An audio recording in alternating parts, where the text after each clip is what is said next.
ሐዋርያት ለኛ አንድ ጌታ ነው ያለን እርሱም ኢየሱስ ነው ብለው ነው የሰበኩት። እንግዲህ ሁሉ በእርሱ በኩል የሆነ እኛም በእርሱ በኩል የሆነን አንድ ጌታ ኢየሱስ ክርስቶስ አለን ያሉትና ሙስሊሞች እንዲህ ከሆነ የምትሰብኩት ከሐዋርያት ጋር እሰየው ደስ ይላል።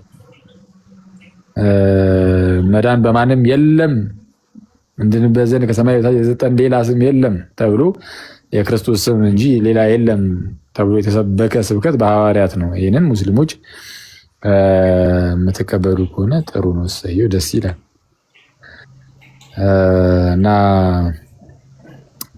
ኤኒዌይስ አውራ ውስጥ ከገባ እሺ አስገባው እና ገባ እስቲ አንበሳ አይ አስገብኝ አለ እኮ አስገብኝ ብሏል። ሳበው ልኬለታለሁ ግባ ልኬልሃለሁ።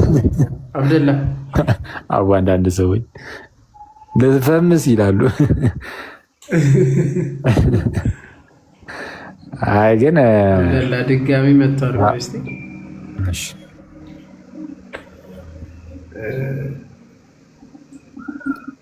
አስገቡት ካላከ ይሄ መዝሙር ግን ደስ ይላል። በጣም ነው ደስ የሚለው። በስመ አብ እኔ በእንትኑም ደስ እወደዋለሁ። ደጋግሜ ነው የሚሰማው። በጣም ደስ ይላል።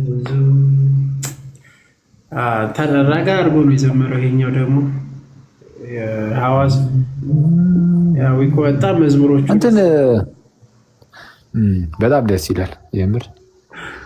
አንድ ቆንጆ መዝሙር አይቼ ከዛ በኋላ ግን የወጣው ሰዓት ነው የዘመርኩት አለ ነበር። እንግዲህ አስተካክለ ዘምርልን እባክህን እያልኩት ነበር። የሚስተካከል ነገር ካለ ይቅርታ የሚለው ይቅርታ አለው ግን የሚስተካከል ነገር ነው እንጃ። ዜማው ትንሽ ዜማው ትንሽ ነገር አለ። የሆነ ቦታ ላይ እስክስታ ነገር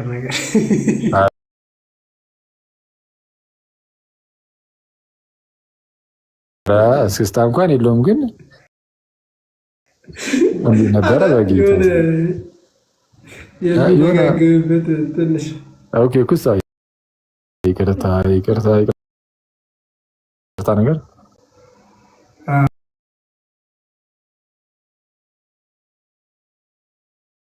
እና ከስር የሚገባው እንትኑ የሆነ እንትን ያደርጋል ታውቃለህ፣ ወደዛ ይወስዳል፣ ወጣ ይላል። ተለመደ ትንሽ ፏ ምናምን ያደርገው በቃ ጸዴ ነው። እኔ መዝሙር በጣም እንትን ነው በቃ እኔ መዝሙር የሆነ እንደዚህ ውክብ ያለ ምናምን ሳይሆን መዝሙር ደስ የሚለው የሆነ የንስሐ ሲሆን ምናምን የሆነ በደንብ በቃ ከእግዚአብሔር ጋር እንድትገናኝ የሚያደርግ የሆነ ዝግ ያለ ቀስ ያለ ምናምን ሆኖ እግዚአብሔርን በጣም እንድታስበው የሚያደርግ ክርስቶስን እንድትወደው እንድትናፈቁ የሚያደርግ ሲሆን በጣም ደስ ይላል። አብዛኛው ግን በነገራችን ላይ ኦሪየንታልም ኢስተርኖችም ጋር ካየው መዝሙራቸው ማለት ነው በሙሉ ማለት ይቻላል ማለት ካላቸው ሀገር ዜማ ምናምን የዜማ ኢንስትሩመንት ሌላ ምናምን ሊጠቀሙ ይችላሉ፣ ግን ኦልሞስት ዝግ ያለ ነው በቃ ሁሉም ማለት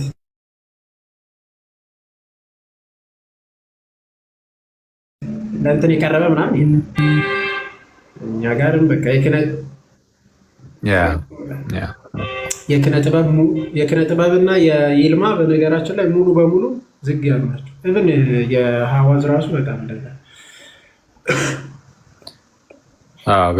በጣም ደስ ይላሉ።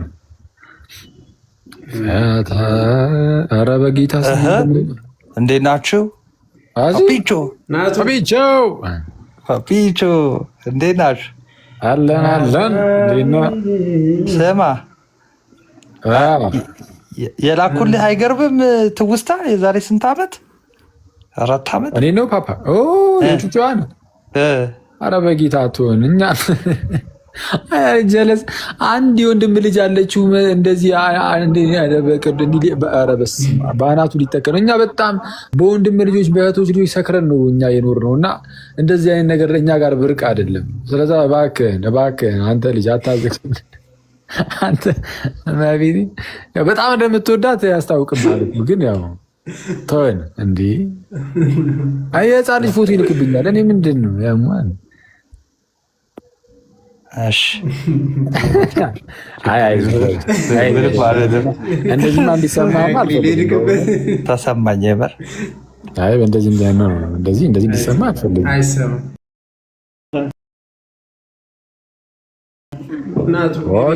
ሆኔም እንዳትረሳሽ።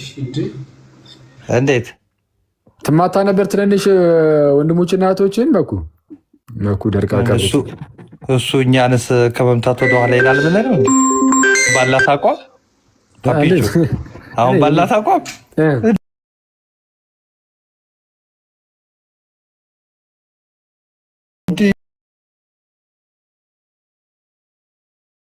መሰለኝ አንድ ቀን በታሸገ በ20 ሺህ ብር ጠርዝ አንቺም ደርሶብሻል መሰለኝ። አኪዋ አወቅሽው ወደው የብር መጠኑ እኔ ጋርማ ከኔ ጋር በክብሩ ነው ከኔ ጋር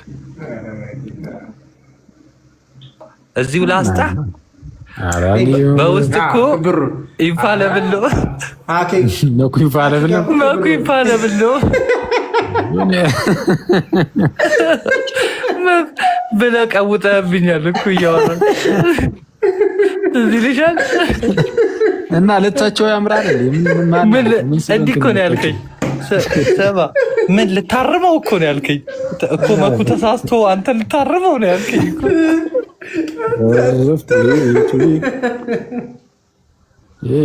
የሌላ ሰው ጭው ይበቃኛል አለ። ደስታ ይጨምርለታል እኮ ለመኩ። በል አሁን የሆነ ነገር ላክ መኩ። ያማል እንዴ እሱ ምን አለበት ሁሉም ነገር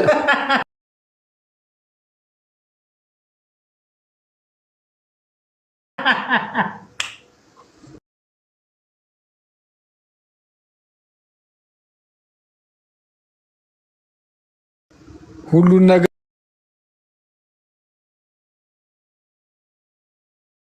ናይ መኩት ተው አዮ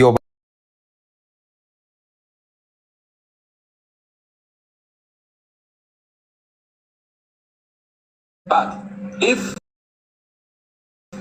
there be no interpreter, let him keep silent in the church. Let him speak to himself and God. What does it mean?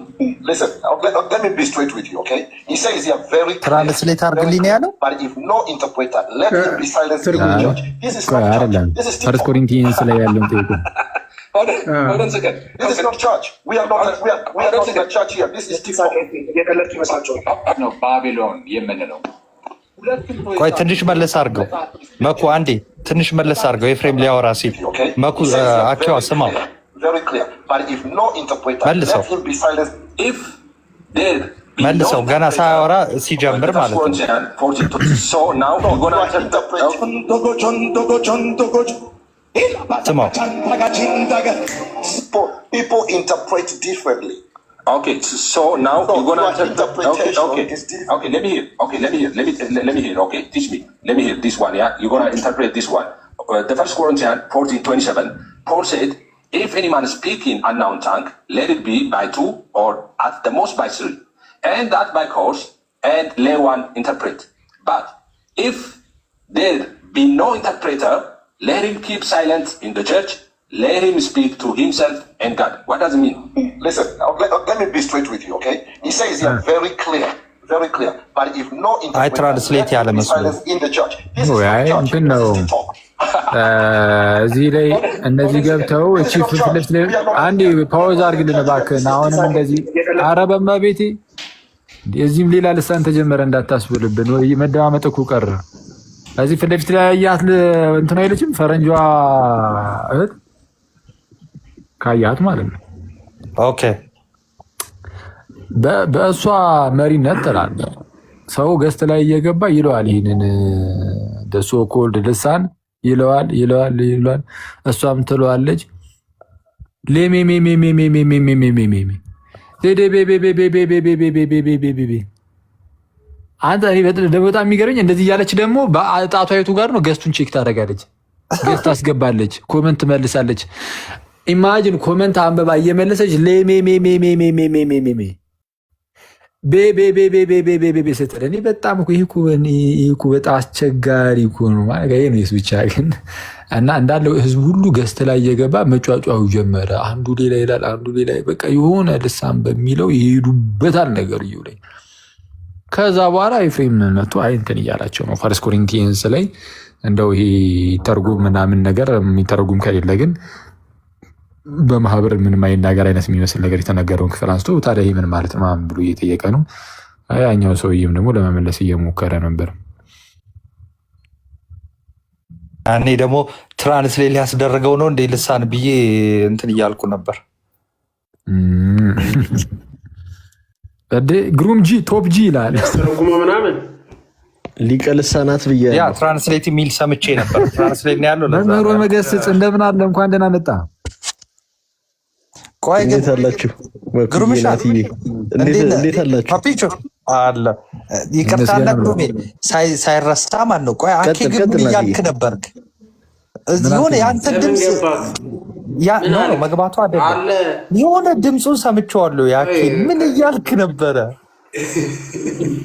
እዛ ኦኬ እንትኗ እዛማ ገባሁኝና ጀማውን መሰብሰቢ እኮ ነው በእኔ ቤት። ቆይ እንደውም ልግባና ለምን ጀማው ተሰብስቦ እዚህ አይደበርም ለትንሽ ደቂቃ ብዬ ከዛ በኋላ እዛው ላይ የገቡት ሌሎች የኛ ሀገር ፕሮቴስታንቶች የሆነ አንድ ልጅ ነው ሁለት ልጆች እንደዚህ አራኪ የሆነ ነገር በላቸው ይለኛል። ፕሮቴስታንት እኮ ነው እሱ። ኧረ ምን ይሰማሉ ብለህ ነው ምናምን ነገር የሆነ ምናምን ነገር እያልኩኝ አትሰማም እኮ ይለኛል። ኧረ በቅዱስ በሉ ቻው ብዬ ወጣሁኝ ማለት ነው። ቻው እንኳን አላልኩም።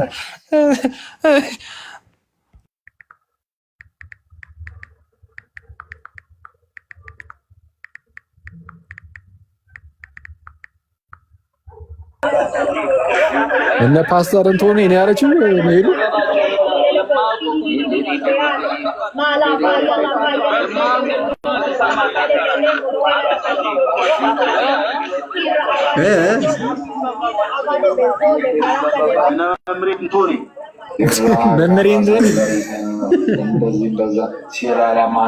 እነ መምህር አንቶኒ ያለች ቀረቤ ማለት ነው። ከዛ ቀጠልክበት አንተ። አሁን ያለ እስቲ ድገመው እሷን የቀድሟን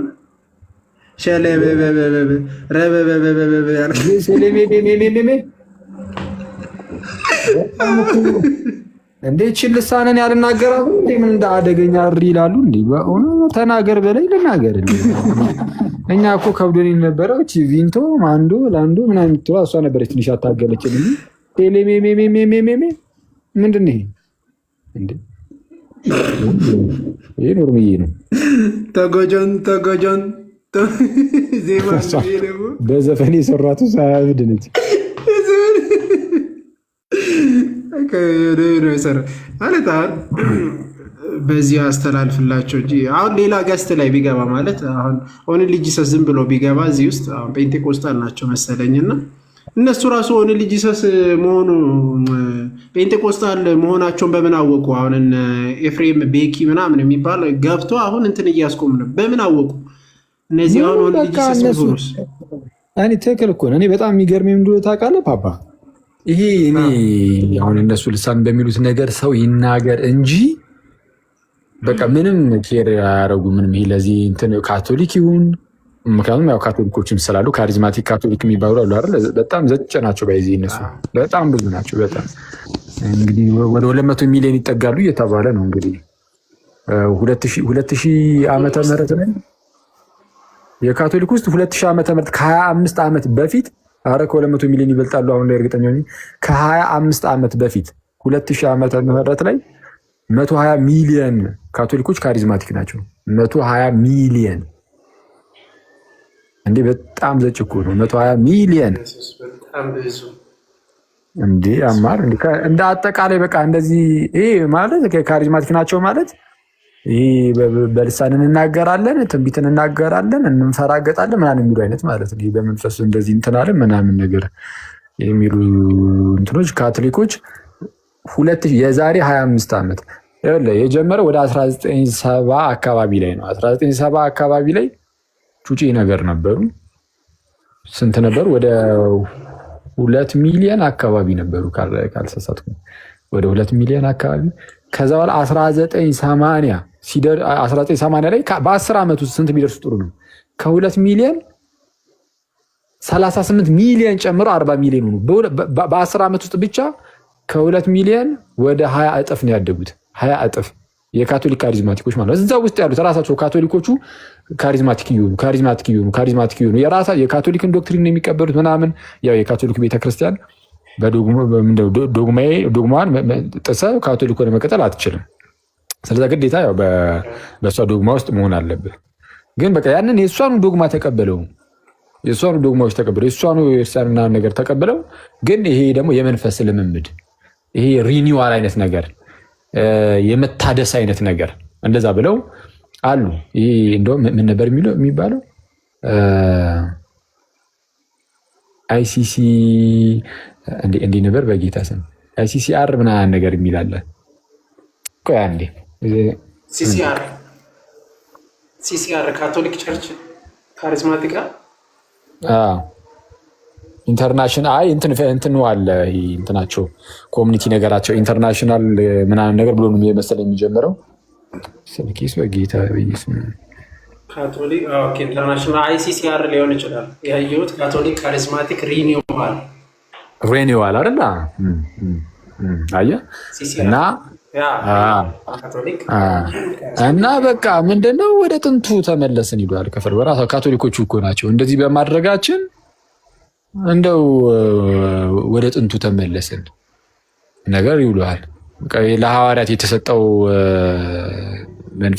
መንፈስ ቅዱስ በቃ ለኛም ተሰጥቶን እንደዛ እንትን እያልን ነው ምናምን ነገር ይላሉ። እና ለማንኛውም ግን በካቶሊካውያን ዘንድ አለ ምንድነው በ1970 ላይ 2 ሚሊዮን ነበሩ። 1980 ላይ ወደ 40 ሚሊዮን እንደዛ ነገር። እስቲ ይሄው እስቲ አንድ ጊዜ ስታቲስቲክስ ብለህ እስቲ ወይ ደግሞ ፔኒ ላውጣው አሁን ላይ ያሉት ከ120 እስከ 160 ሚሊዮን። እሱ 120 ሚሊዮን የዛሬ 25 ዓመት ነው። በቃ አልተቆጠሩም ማለት ነው። ቆይ አንዴ እዚህ ጋር ማለት ነው WWCCR በሚለው ላይ ኦኬ ደብሊው ነው። እሺ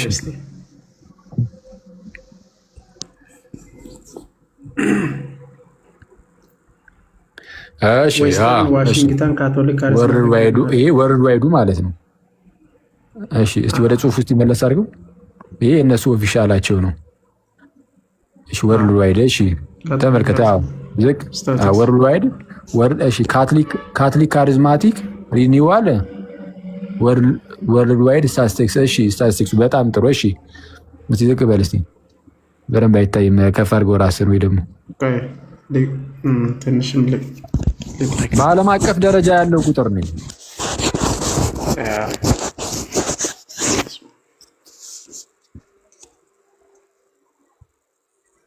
እስቲ ቀረብ አድርገው እንጂ ወዳጁ ምንድነው የኖርዝ አሜሪካውን ትተው ወርልድ ዋይድ የሚለውን ቀረብ አድርገው። 1970 ላይ ስንት ይላል? አዎ አስቸገርከን። 1970 ላይ 2 ሚሊዮን አየው። በ10 ዓመት ውስጥ ስንት ሚሊዮን የጨመረው? ወደ 38 ሚሊዮን ጨምሮ 40 ሚሊዮን ሆነ። ሚኒንግ 20 እጥፍ ነው የሆኑት። 20 እጥፍ በ10 ዓመት ውስጥ ብቻ።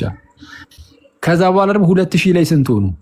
20 ዓመት በኋላ 120 ሚሊዮን 119 ሚሊዮን 910 ሺህ ነው። ኦልሞስት 120 ሚሊዮን ማለት ነው። ስንት ጨምረው? ወደ 80 ሚሊዮን ጨምረው ወደ 80 ሚሊዮን። ይሄ እንግዲህ የዛሬ 25 ዓመት ነው። የዛሬ 25 ዓመት ኦልሞስት አሁን 2026 ገባና በቃ አሁን ከ5 ቀን ከ4 ቀን በኋላ እኮ 2026 ልንገባ ነው። ከ26 ዓመት በፊት ከ25 ወይም ከ26 ዓመት በፊት አካባቢ 120 ሚሊዮን ነበሩ። ደግሞ እድገቱን እያያችሁት ነው በምን ያህል ፍጥነት ሲያድግ እንደነበር። አሁን ላይ ምን ያህል እንደደረሰ አይታወቅም። እና ከ200 በላይ መሆናቸው ግልጽ ነው። እና ምንድነው ካቶሊኮች ምን ያው እንደዚህ አይነት ነገር አለ እነሱ ጋር። ይሄ ከእንትን የተዋረሰው አክቹዋሊ ከጴንጤ ነው መንፈሱ ከጴንጤ የወሰዱት የሆኑ ሰዎች ፕራክቲስ ያደርጉት ጀመረ። እነሱ ጋር ይታወቃል። ምንድነው እንደውም አንድ ጆን መካርተርን አወቀው አንድ ፕሮቴስታንት እሱ በቃ እንደው አንድ ትክክለኛ ነገር ተናገረ። እንደው በህይወቱ አውቄ ነው በህይወት ያልኩት ስቀለድ ነው። ጆን መካርተር ካልቪኒስት ነው ግን ጥሩ ሰው ነው ይነሲዝ የራሱ የሆኑ ብዙ ችግሮች አሉበት። እመቤታችንን እንኳን ወላዲተ አምላክ የሚለውን የተቃወመ ሰው ነው። በእርግጥ እሱ ግን ያው የተከበረ ሰው ነው በውጭ ዓለም። እሱ አንድ የተናገረው ነበረ በቃ ለማውጣት ያስቸግረኛል። እሺ ይሄን ወይስ ልላክልህ አንተ ትከፍተዋለህ? ችግር የለውም። በዋትስአፕ ወይ ዋትስአፕ ላይ ላክልህ።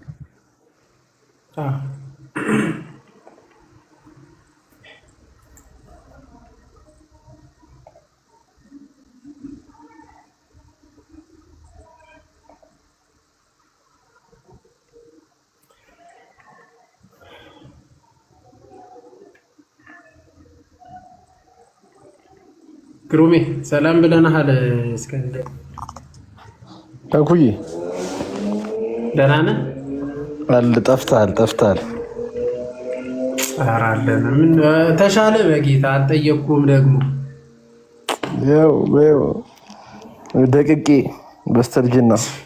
አይዞን ናቱ እንዴት ነህ? በእናትህ ናቱን የጠፋው እንደውም አኬ እናንተን እንኳን አገኛለሁ። አንዴ ግሩሜ ናቱዬ ይበላችሁ እየከተከትክ ነው መሰለኝ ራትን እንደ ራብ ሊደፋኝ አኬን እየሰማው እንዴ ለሞት እንደ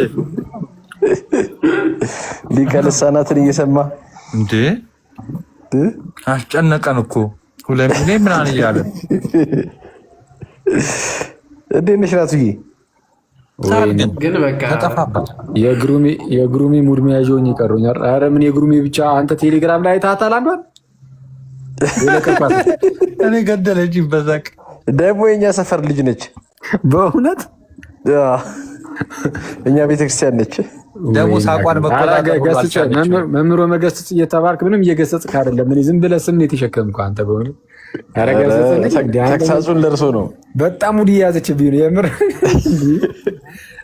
ክፈት ውስጥ አንድ ይመኩ የእሷን እንደ መጀመሪያ የእንትናን ልክ ይላል ዋትስአፕ ላይ የጆን መካርተር ነው። እሱ ናቸው ምን ነው ደበረ አንተ አባባሉን አይተሃል? Catholic Charismatic Renewal in 1967, when a group of students received, quote, the baptism and የራስን ከፍ አድርጋችሁ እኔ እንኳን የቁንጅትን ታሳዩናለህ። Catholic Charismatic Renewal ወይኔ ሰባቱ ወንበዴዎች እነማን ናቸው እየተባለ ኧረ የኛ ሙርደት ደግሞ በዛ።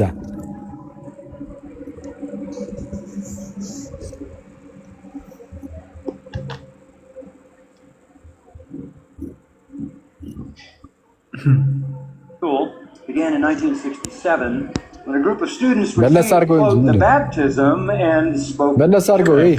Non-Catholic Charismatic Renewal began in 19. The Catholic Charismatic Renewal began in 1967 when a group of students received, quote, the baptism and spoke gibberish, non-language. The movement was officially recognized by Pope John Paul II. Why? Because the Catholics always absorb. That's how the system grows. You've heard the Pope recently. Hey, welcome everybody back to the church. Homosexuals, that's fine. Atheists, you're going to heaven too if you do your best. That's Roman Catholicism. Absorb the heretics, absorb the dissidents, absorb the people who are on the outside, build the system. Why? Because that system has one king, and it's the king of darkness. By the year 2000, this is the year 2000, there were 120 million Catholic charismatics. There are well over 500 million charismatics, so 1 out of every 5 is Roman Catholic globally. ግሎባሊ እንደ አጠቃላይ እንደ ዓለም ከ5ቱ ካሪዝማቲኮች አንዱ ካቶሊክ ነው እና ምንድነው እያለ ያለው የሆኑ የተማሪዎች ነበሩ ነው የሆኑ ካቶሊክ ተማሪዎች ወሰዱ ይሄንን ምን አገኙ ይሄ የመንፈስ ጥምቀት ምናምን የሚለው ነገር ወሰዱ ያው የተወሰደው ከጴንጤ ነው ወሰዱ ከዛ በኋላ በዛው ጀመረ 1967 ላይ ጀመረው 1970 ላይ መስፋፋት ጀመረ 2000 ላይ 120 ሚሊዮን ደርሰው ቁጭ የካቶሊክ ቤተክርስቲያንን ምን አደረገች ነው አይ እንደዚህ አይነት ለመምድ በታሪክ ውስጥ በትውፊት አልተቀበልኩም እንዲህ ያለውን ትውፊት ዞር አድርጎ ከትውፊት አትውጡ የትኛው ቅዱስ አባታችሁ ነው ጥንት ላይ የትኛው ቅዱስ አባ የካቶሊክ ቤተክርስቲያን ነው ተመልከቱ ልክ እንደዚህ አይነት ነገር ሲጀመር ማለት ነው የካቶሊክ ቤተክርስቲያን ስሙ የትኛው ቅዱስ አባታችሁ ጥንት ላይ ያለ የትኛው ቅዱስ አባታችሁ ነው ልክ እንደናንተ እንደዚህ ይሄ እንደዚህ አይነት ልሳን ብላችሁ እንደምትናገሩ ሲናገር የነበረ ወይም እናንተ እንደዚህ ሆነ የመንፈስ ቅዱስ ስጦታ ብላችሁ እንዳላችሁት እንደዚህ እንቅስቃሴ እንደዚህ ነገሮች ውስጥ የገባው የትኛው አባታችሁ ከየትኛው አባታችሁ ተማራችሁት እናንተ የአባቶቻችሁ ልጆች አይደላችሁም ወይ በሉ ይሄንን ነገር ተው እንደው ከእንደዚህ ነገር ተቆጠቡ ብላ የካቶሊክ ቤተክርስቲያን ነገሩን አገደችው አይደለም አይገርም እንደዛ አይደለም እንደዛ እንደሚሆን ልትጠብቁ ትችላላችሁ ከጥንታዊ ቤተክርስቲያንም ስለሆነች ማለት ነው ግን ጭራሹን በቃ ተፈቅዶላቸው ይሄዱበት ነው በቃ ሄዱበት ሲባሉ እናያለን እና በቃ ፈቃድ አላቸው ነፃነት አላቸው ቤተክርስቲያኒቱ ምንም አትከለክልም እዚህ ጉዳይ ላይ ስለዛ ይሄዱበታል ሰው ምንድነው አሁን ቁም ነገሩ ግን አሁን ዋናው ነገር ስለ ካቶሊክ ለማውራት ሳይሆን እኔ ፐርሰናሊ ከዚህ በፊትም ስለተናገርኩኝ የካቶሊክ ቤተክርስቲያን በጣም ካቶሊክ ቤተክርስቲያን በጣም የምናደደው ማዝነው አንዱ በዚህ ነገር ነው ማለት ለጥንታውያን ቤተክርስቲያናት ክብራለኝ የካቶሊክ ቤተክርስቲያንን እወዳታለሁ በጣም ግን ይህንን ነገር መፍቀዷን ሳይ በጣም ነው የሚገርመኝ ማለት በቃ ፍዝዝ ድንግዝ ብላ ቁጭ ብላ ይህን ነገር የምታየው ነገር እና የእነሱን አሁን አቃቢ እምነቶች ምናምን ሄዳችሁ ብታዩ እነዚህ አፖሎጄቲክስ ላይ ይሰራሉ የሚባሉ ሰዎችን በጣም ጥሩ የሆኑ አፖሎጂስቶች አሉ የካቶሊክ አፖሎጂስቶች በቃ እነሱን ሄዳችሁ ብታዩ በቃ እነ ትሬንት ሆርንን እነ ቲም ስቴፕልስን ምናምን ብታዩ ስለ ልሳን ምናምን ከተነሳባቸው እንዴት አድበስብሰው የሆነ የጴንጤውን ልሳን ለማጽደቅ እንዴት ወደዚህ ወደ እንዴት እንደሚሽከረከሩ በቃ በዚህ በዛ ብሎ ሙሉ በቃ ያልፉታል ነገር በቃ ያው በትውፊትም ማሳየት ስለማይችሉ ምናምንም ድጋፍ ስለሌላቸው እንዲህ ብሎ ነው ኦልሞስት ማለት ይቻላል እና ያው በእርግጥ እነሱን እረዳቸዋለሁ ከቤተ ክርስቲያናቸው ውጭ ላለመሆን ነው ጥሩ ነው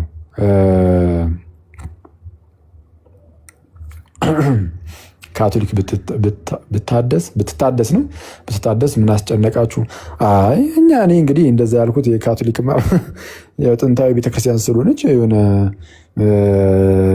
የሆነ ክፉ ከሚመስል ነገር ሁሉ ብትርቅ መልካም ነው ብዬ ስለማምን ነው ለማንኛውም ግን ትልቁ ቁም ነገር ምንድን ነው አሁን ይሄ ልሳን የሚባለው ነገር ካቶሊኩ ጋርም አለ ፔንቴኮስታሉ ጋር አለ ከፔንቴኮስታል ውጭ ያሉ ፕሮቴስታንቶች ጋርም አለ በነገራችን ላይ ሉተራን ሆኖ ይህንን ልሳኑን የሚያንበለብል ሰው ልታገኝ ትችላለህ ካልቪኒስት ሆኖ ይህንን ልሳኑን የሚሄድበት ሰው ልታገኝ ትችላለህ ሌላ ሆኖ ማለት ነው ከጴንጤ ውጭ ሆኖ ከዛ ደግሞ ይሄ ሲገርማችሁ ስላሴ ጣዖት ነው ብለው የሚክዱ ጌታ ይቅር ይበላቸውና እኛም ስለደገም ነው ጌታ ለአንደበታችን ይቅርታ ያድርግልንና ስላሴን በዚህ ደረጃ የሚናገሩም ደግሞ ሌሎች ወንድመቶች ደግሞ እነዚህ ኦንሊ ጂሰስ የሚባሉ ኢየሱስ ብቻ የሚባሉት ሐዋርያት ምናምን የሚባሉት እነሱም ደግሞ ልክ እንደዚሁ ምን ያደርጋሉ ልሳን ይናገራሉ ሁሉም ልሳን ይናገራል አሁን እንዴ ከዛ ደግሞ ልሳን ከመንፈስ ቅዱስ ነው እንዴ መንፈስ ቅዱስ የወዝግብ አምላክ ነው እንዴ ጋይስ እንዴ መንፈስ ቅዱስ እኮ ወደ እውነት ሁሉ ይመራቸዋል ተባለ እንዴ ይሄ በጣም ይሄኛው መንፈስ ምንም እመን ግድ አይሰጠውም ያቀበልሃል በቃ ብሎ ያወራጫል ልሳን ብሎ ያናገራል ከዛን ይሄን ልሳን ብሎ ደግሞ እያናገረ ማለት ነው ተአምር ያሳያል ለምን እንደዚህ ሁሉ ነገር የሚያደርግልህ በቃ የሱ እስረኛ ሆነ እንድትቀር እውነተኛውን የእግዚአብሔርን መንፈስ እንዳትናፍቀው ምክንያቱም እውነተኛው የእግዚአብሔር መንፈስ ሰዎችን ወደ ጌታ ስለሆነ የሚያስጠጋው ወደ እውነቱ ስለሆነ የሚመራው የእግዚአብሔርን መንፈስ የጌታን መንፈስ እንዳትናፍቀው ስሜታዊ ያደርግሃል። ጌታን የምትወደው ማለት የሆነ ትክክለኛ ቦታ ላይ እንዳለ ያስመስላል። እያስመሰለ ሙሉ በሙሉ በሱ ቁጥጥር ስር ያውላል። ተአምር ካየ ልሳን እየተነገረ እያናገረ ተአምር እያደረገ ምናምን ካሳየ በቃው ነው የምትለው። አየው እና በጣም ነው የሚያሳዝኑኝ። አሁን በእነዚህ ነገር የተሸወዱ ሰዎች በጣም ቀላል አይደለም።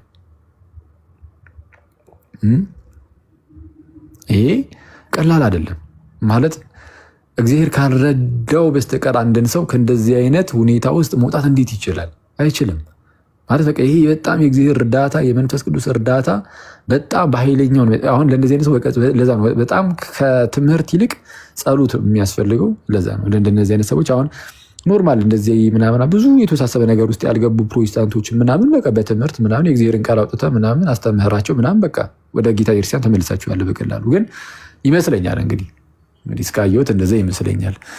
ግን በእንደዚህ አይነት ታብ ውስጥ ካሉ ግን የፈለገ መጽሐፍ ቅዱስ ግልጽ የሆነ የእግዚአብሔርን ቃል አውጥተህ ስትላቸው ያደናቁሯል።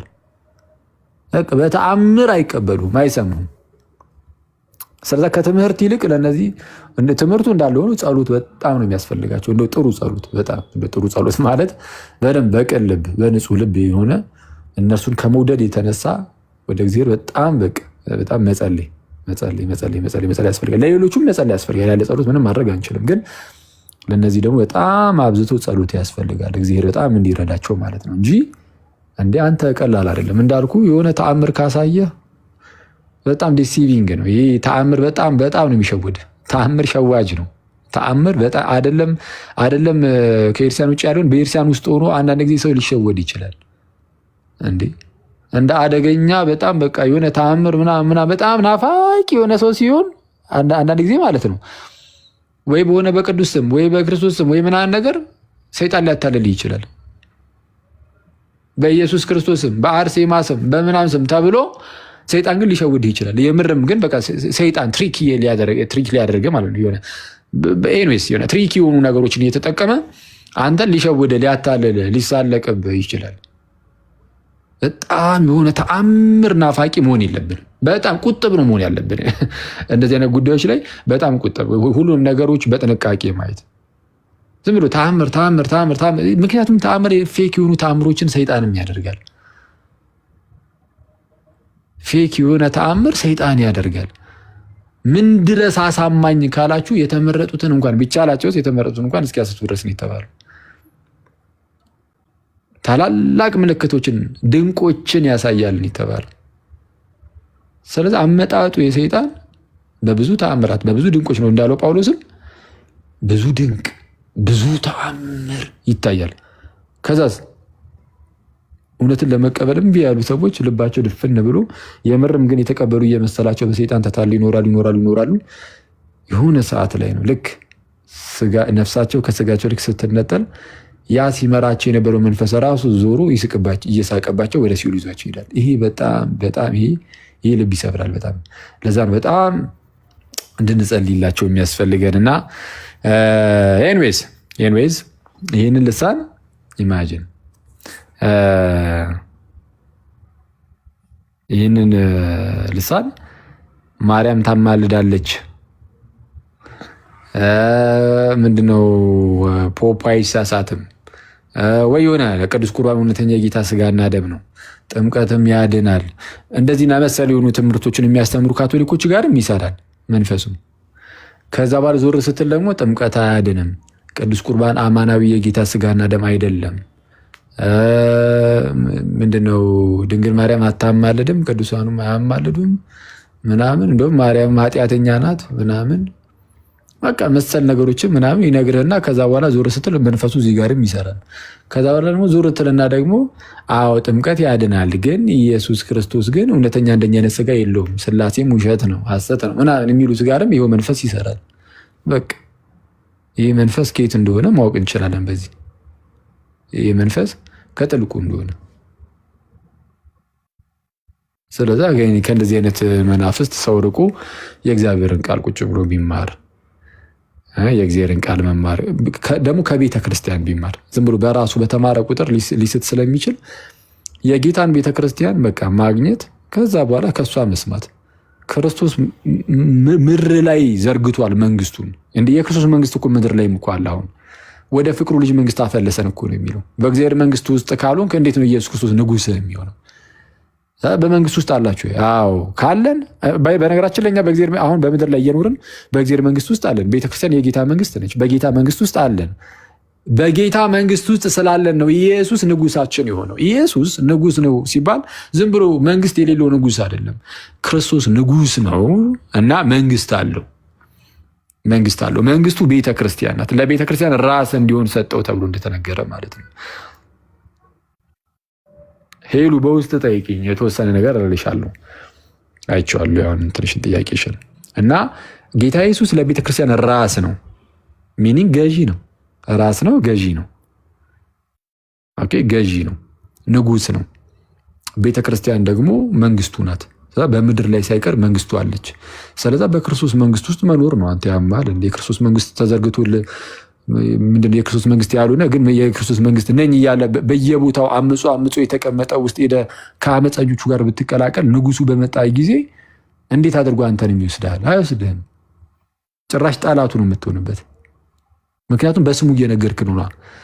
በስሙ በሚነግዱት ዘንድ ደግሞ ተሳስተ እዛ ሄደ ብትወድቅ ያ ስህተት ተሳስተ መውደቅ ወይም እንግዲህ መሳሳት መሸወድ ከጥፋት እንዴት ሊያድን ይችላል? ሙሽራው የሚመጣው ሙሽራይቱን ሊወስድ ነው። ሙሽራይቱ ውስጥ ከሌለ በቃ አለቀለ፣ ዋይ ይበላል። ስለዛ ሰው እኔ ልሳን ምናምን ከሚሉ ነገሮች ራቅ ብሎ እግዚአብሔርን እንደው ቢማፀን ጥሩ ነው ትላለህ እና አሁን ብዙ አታሱረኝ ትላለህ። ቃሎት ያሰማልን። አረብ ብዙ ነገር አነሳን ማለት ነው። የዛን ቀን ማን ጀለሶች ጋር እኮ ገብቼ እኮ ሌሜሜሜሜሜሜሜሜሜ ሴሬ ቤቤቤቤቤቤቤቤ ሲሉኝ እንዴ ይህችን ነገር ሚዩቷን ካነሷት እኔ የሄድበት ልሳን ከሚያመልጠኝ ሚዩቱን አላንሳው ብዬ እኮ አስቦ ሚዩቱን ስታነሳው ልሳን ያመልጥ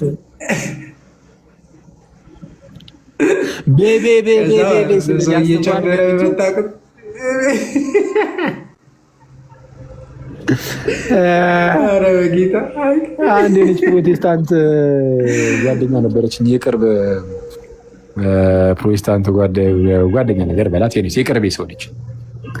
እያወራን ያው አንዳንድ ነገሮችን ምናምን እነግራታለሁ። እንደዚህ ስ እናወራለን እንደዚህ ክርስትና ነገር ላይ ምናምን ከዛ ነገር ዝም ብዬ ሙድ እያዝኩኝ እኔ እኮ በቃ እኔ ሳላስበው እኮ እኔ እንደው ምን እንደሆነ አላቅም ነበረ፣ ግን በቃ እንደው የሆነ እኔ ምን እንደወጣም አላቅም ከአንደበቴ የሆነ ነገር ተናገርኩኝ። ግን ይሄ በጣም ስትሬንጅ ነው ለእኔ ምንም እንደዚህ ነገር ማጋጥ ልጅቷ እንዲህ አንተ ልታብድ እውነትህን ነው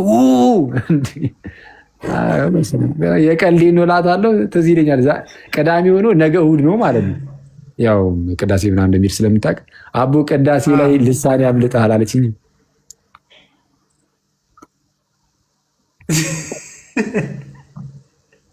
አስበዋል። ቅዳሴ ላይ ልሳን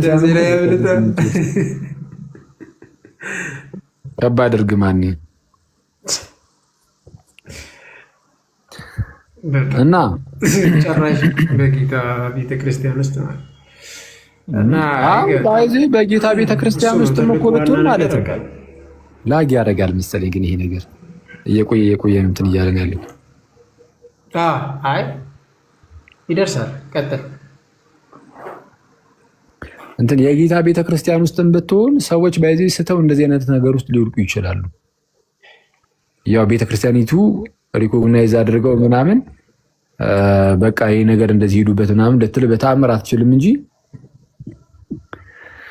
ግን ሰዎች ግን እንደዚህ ነገሮች ሊወድቁ ይችላሉ። እንዴ ምንም ግዴታ እኮ ይሄ ኖርማል በፔንቴኮስታሉ ሳይድ የመጣው ምናምን ነገር ብቻ ሳይሆን ይኸው አንዳንዴ እኮ ልናይ እኮ እንችላለን። አጥማቂ ምናምን ተብሎ ግን ሐሰተኛ ሊሆን ይችላል። እኔ አሁን ሁሉንም አጥማቂ እያልኩ ደግሞ አይደለም። የአጥማቂ አንጀማ እንዳይነሱብኝ ትላለህ። እኔ እነሱ እንደዛ ማለት ሳይሆን አልፎ አልፎ በጣም እንደው እኔ እውነቱን ለመናገር አንድ ሰው ወይ ሁለት ሰው ባቅ ነው አንድ ሰው ለሰው ባቅረው እኔ እንደው ጥሩ አይደሉም እነዚህ ሰዎች ምናምን እንደ አጠቃላይ ማቆም ሁለት ሰው ስለሆነ ሁለቱም እንደዛው ነው ቢንተላል።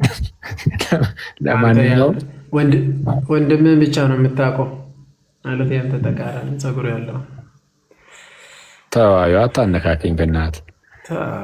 አይ ደግሞ ከስንት ጊዜ በኋላ ስመለስ አሁን ደግሞ ጠርሰህ ልጠሪ ነው በእሳቸው በኩል በእናትህ እኔ እሳቸውን በተናገርኩ ቁጥር ያንን ፀጉራቸውን ይልኩብኛል መሰለኝ። ጥልፍልፍ አድርገው ነው በቃ ከሚዲያው የሚያርቁ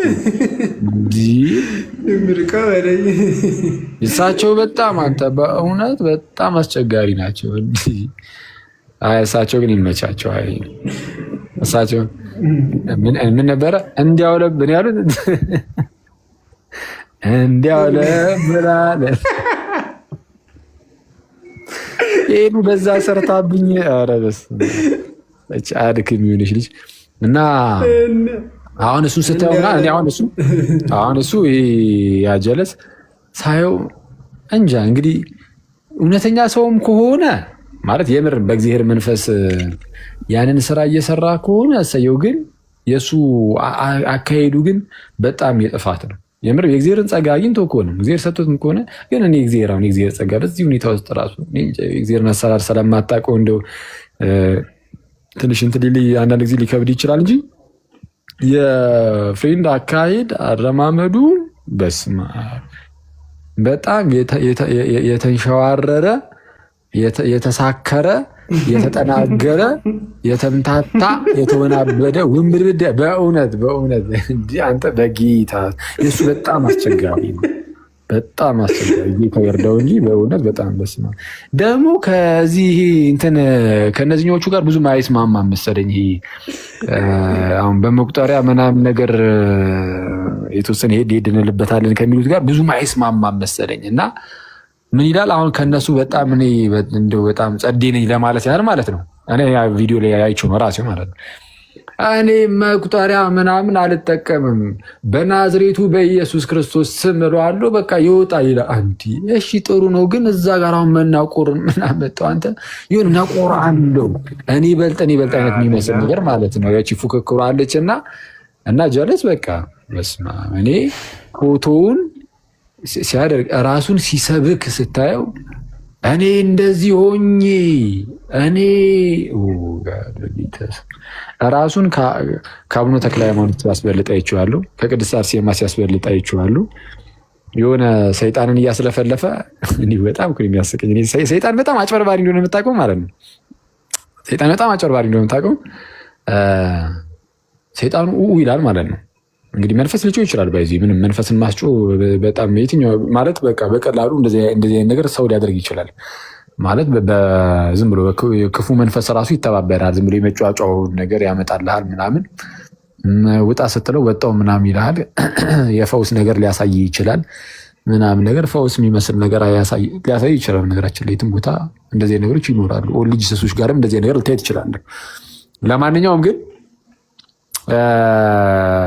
ምንድን ነው አዎ በቃ ውጣ ብሎ እያዘዘው ነው መንፈሱን ማለት ነው። ከሰውየው ወይም ከሴትዮዋ ላይ አላረስቻለሁ ወንድ ወይም ሴት ኤኒዌይስ ውጣ ብሎ ሲያዘው በቃ እወጣለሁ ብሎ በእንትና ስም ያለ ደረደረ በቃ እና በቃ የቅዱሳንን ስም ይጠራል፣ የመላእክትን ስም ይጠራል፣ የጌታን ስም ይጠራል። ከዛ በኋላ ሁሉም ጠራ ጨረሰ። በቃ ወጣ ስል እኔ ራሱ አንተ ሰለቸኝ፣ ምንድነው መንፈሱ መቼ ነው የሚወጣው? ወይ ሌላ ቀን ልቀጥለው እንዲያስባለኝ አንተ የማይጠራው ስም የለም። ከዛ በቃ ጨረሰ ስል ለካ አንድ ስም ቀርቶታል። ከዛ በኋላ እሳቸውም ደግሞ እሺ ይሁን እሳቸውም ጥራው ይሉታል። ጥራው በል እንግዲህ እሱ መንፈሱ አረን አልቻልኩም ይላል። ጥራው ከዛ በትግል ማለት ነው መንፈሱ አባ ዮሐንስ አላለም። እናንተ ወይኔ የማንም ሰይጣን መጫወቻው የቀረው እኔ የሆነ ጊዜ ላይ ነው እኔ አላቆም ይህንን ሰውየውን አላቆም። እኔ በቃ ወደ መንፈሳዊ ነገር ምናምን ትንሽ ነው የቆየሁትና በቃ ዩቲዩብ ላይ ስገባ የበረሃው መናኝ ነው ምናምን የሚል ነገር አየሁኝ እና በቃ እኔ የቅዱሳን ታሪክ ምናምን ነገር ደግሞ በጣም ስለሚመቸኝ ያግዘኛል ነገር የሆነ የእነሱን እንትን ሳይ ተጋድሎ የሚመስል ነገር ሳይ ወደ አጀሬው መጣ። ቪክቲም ነው መሰለኝ እሱ ራሱን ያኮረፈኝ ጎጂ እና በቃ የሆነ የበረሃው ምናምን ሲል እኔ የቅዱሳን ታሪክ ነው መሰለኝ የእነሱ ተጋድሎ ምናምን በቃ በጣም ባይዚ እኔ እግረ መንገድ ልምከራችሁ ጋይስ እንደው በጌታ ይሄ በጣም እንትን በመንፈሳዊ ህይወታችሁ መበርታት ብትፈልጉ ማለት ነው ብንፈልግ ፕሊዝ እንደው በጌታ ብያችኋለሁ እዩ የቅዱሳንን የተጋድሎ ፊልሞች ምናምን በጣም ነው የሚጠቅሙት በጣም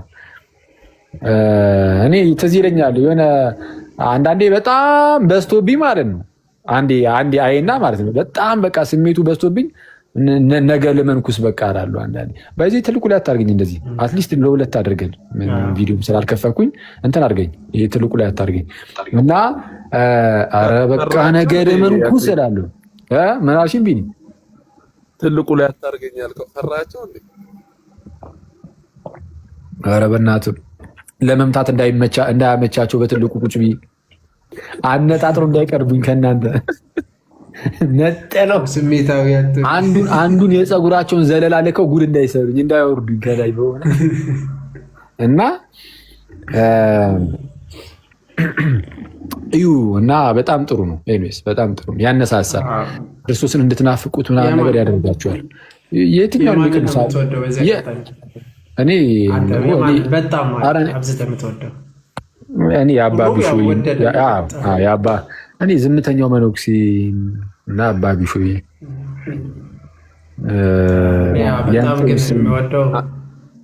እንጦንስና አባ ጳውሊ የሆነ ጊዜ እኮ ማሳየት ጀምሮ ነበረ በጌታ ኧረ እኒህ በእናታችሁ አሁንም ብናይ ደስ ያኛው አካውንት እኮ የተከፈተው እኮ እንደዚህ አይነት ነገሮችን እንድናይበት ነበረ። ከፈቱ ብለን አስከፍተን አንደኛውን አካውንት ፎሎ አስደርገን በለኝ በዚህ ይሄኛው ይጠፋብኛል ብለህ ያልሄድንበት ተልካሻ ምክንያት ነው ያቀረብኩት። እውነቱን ለመናገር የምር ማየት አሪፍ ነበረ። ኧረ በጣም ደስ የሚል ነበር። ይጠቅማል፣ በጣም ይቀይራል። በጣም ነው። ኧረ ማርያም ደስ ይላል። በጣም በእውነት የሆነ አይተው ዝም ብሎ እንደዚህ ደስ የሚል ነገር ሳይሆን የሆነ ታደለው የምትለው ሳይሆን የሆነ ውስጥ ላይ ራሱ አለ የሚያነሳሳ ነገር። ለዚሁ ፐርፐዝ ነው የሚሰሩትን ፊልሞች ዝም ብለህ አድንቀን ብናልፍ ሳይሆን እኛ ራሳችን ለዚህ ነው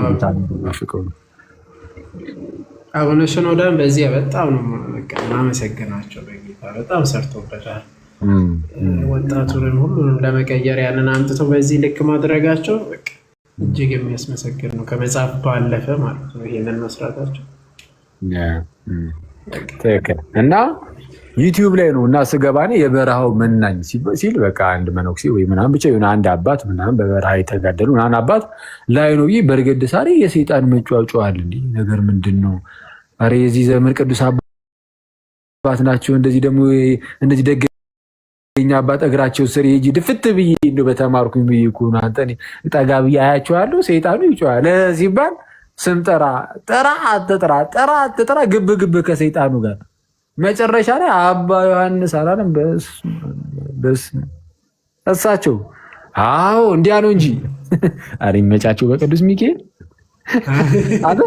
ከዛ ደግሞ ምን ቢጥሩ ነው ይሄው በእውነት ማለት ነው። ስማ ይሄው በእውነት ይሄው በጌታ ፊት ነው ነገር ማለት ነው። አሏሽ ምን ቢጥሩ ነው ሰይጣኑ አባ ዮሐንስ በፀጉሩ ወደ ሲኦል ይወርውረን እንደዚህ ነው ያለው።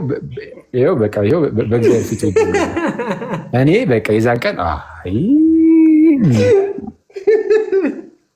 እኔ የምር እኔ እንደዚህ እኔ መንፈስ እንደዚህ ስቀርብ እኔ አሁን እኔ አይተዋል እንደዚህ አይነት ነገር ኤክስፒሪየንሱም ስለሌለኝ ማለት ነው።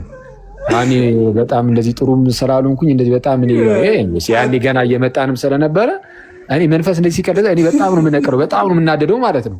የሆነ ሰለት ነገር ባገኝ እኔ ሰውዬው ነው ጠቅም ማድረግ ምንድን ነው እሪ ይላል እንዴ? አንተ በእውነት የሆነ ጀግና ጧፍ ይዘህ ጆሮውን ስለሆነ ታገኝ እኔ መንፈሱን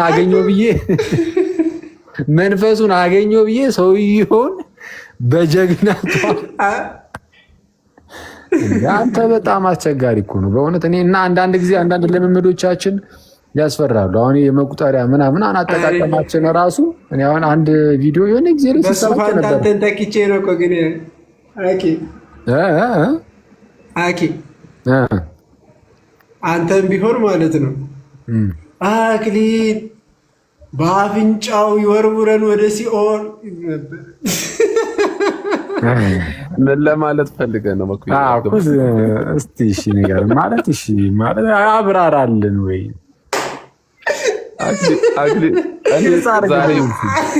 ዛሬ ፈራውኝ፣ የምር ዛሬ ፈርቻለሁ። ሌሊት ላይ ገነት ከገባ ቤቲ ስምኔም የምር መወርወር ልጀምር እንዴ ብላኛለች። በዚህ አንዷ እኮ ነግሬሃለሁ አይደል መኩ የሆነ ጊዜ ግቢ ቤት እዛኛ ጋር ዝም ብዬ ያው ትጠይቃለህ ምናምን እና ቤት ስሜ አቢ ነው። በመጀመሪያ ደረጃ አቢ ነው እና አንዳንዴ ሙድ ሲይዙብኝ በፊት ወደ መንፈሳዊ ነገር ምናምን መምጣት ሲጀምር ምናምን ነገር ይሄ ሙድ የሚያዝ ነገር አለ። ዝም ብሎ በቤተሰብ ውስጥ ምናምን እንትን ስትል ምናምን እንደዚህ ትቀላለዳለህ ምናምን ያው ሙድ የሚያስለ የመቀላለድ ነገር ማለት ነው። አቢ ነው ስሜ እና አባ ምናምን የማለት ነገር ይሄ እየቀለዱ እንዴ አባታችን ምናምን የማለት ነገር አለና አቢ የኔ ስሜ አቢ ነው እና አባቢ ነው የሚሉኝና አንዳንዴ እንደዚህ ሙርቴ ይዞ አይሻልም? አባባ ማሙሽ ነው እና የሆነ ጊዜ ላይ አንዷን ጠየኳት ማለት ነው። ግን እንዴት ነው ምን ብያት ነበር? በጌታ ገነት መገቢ ይመስልሻል ምናምን ነገር ጠይቂያት ይሁን ምን ይሁን አላውቅም። ዝም ብዬ ብቻ እንደዚህ ጠይቃታለሁ። የምትለኝ ጥሩ ነው። እኔ መቼስ የአቢን ፂም ይዤ ቢሆን ገነት ገባታለሁ አልቀርም። በወላሂ